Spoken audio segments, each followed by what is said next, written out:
How much is riding on tonight's speech, not just for the president's agenda, but also Republicans' positioning heading into midterms? Well, listen, this president's the best showman we've ever had. He's the best deliverer of the messaging that the base has ever had. And listen, he has accomplished so much in his first year, more than most presidents accomplish in 8 years. So we're very excited about tonight. I hope everybody tunes in, and because there's going to be a lot of special guests, and I think he's going to deliver a message that's really going to resonate with the American people. I have no doubt people will be watching. You know, you bring up the base, Joe.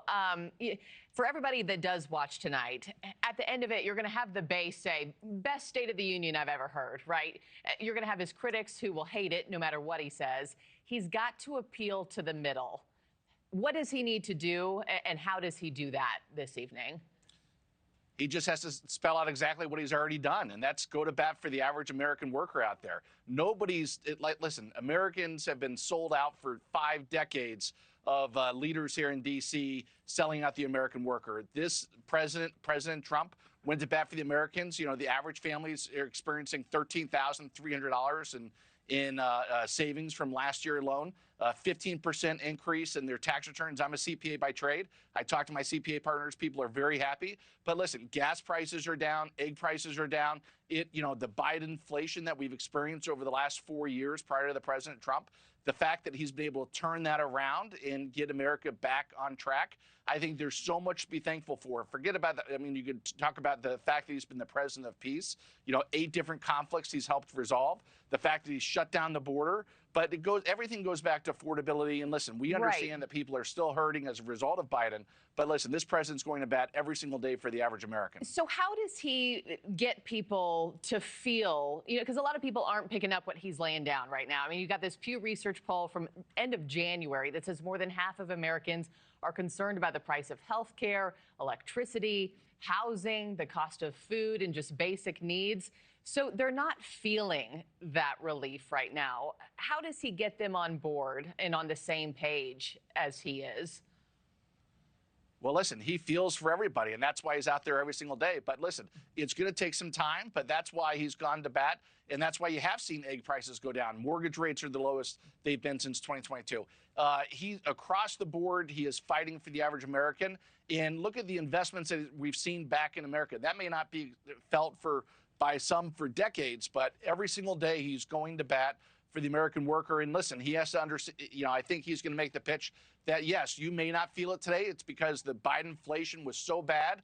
And what he has done is he's stabilized prices. He's bringing things down. He's trying to make sure that we're going after fraud and abuse to make sure the average American is not paying for things like that.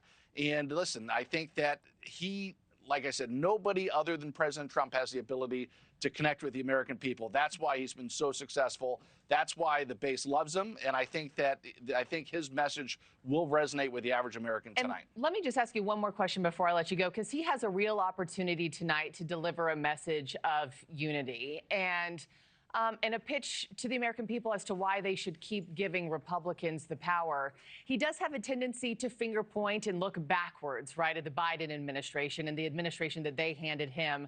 Are there tactics that you hope he avoids tonight? Well, listen, I think the Republicans overall are united, and I think it's the Democrats. Look at all the different counter messaging things that they're offering. It's because they don't have a single message. The Democrats' only message is that the fact that they don't like the president, they don't like his attitude, but what the president is doing is he's delivering for the American people. He's taken their issues that they fought for over the last 5 decades, and he's actually accomplishing them. He is lowering prices. He closed the border. He's making things more affordable. Look at the Trump RX, making sure the prescription drugs, the rural health care initiative for rural America across the country. This president's getting it done, and I think that overall Republicans will be united, and the Democrats are the ones that have no messaging, no real leader, and they're going to have the struggle to find a response tonight. And the response will be delivered by newly elected Virginia Governor Abigail Spanberger. So we'll see what that message moving forward for them sounds like. RNC Chairman Joe Gruters, I got to end it there, but I value your time and perspective, sir. Appreciate it. Thanks so much. And everybody, join us tonight starting at 6/5 Central for NewsNation special coverage. We'll be live on Capitol Hill and at the White House leading up to the State of the Union. Then you got to stick around after the president's speech for full analysis and reactions with Leland Vittert. and Katie Pavlich. Thank you for watching. Subscribe below and download our NewsNation app right now on your phone, and you will get fact-based, unbiased news for all Americans.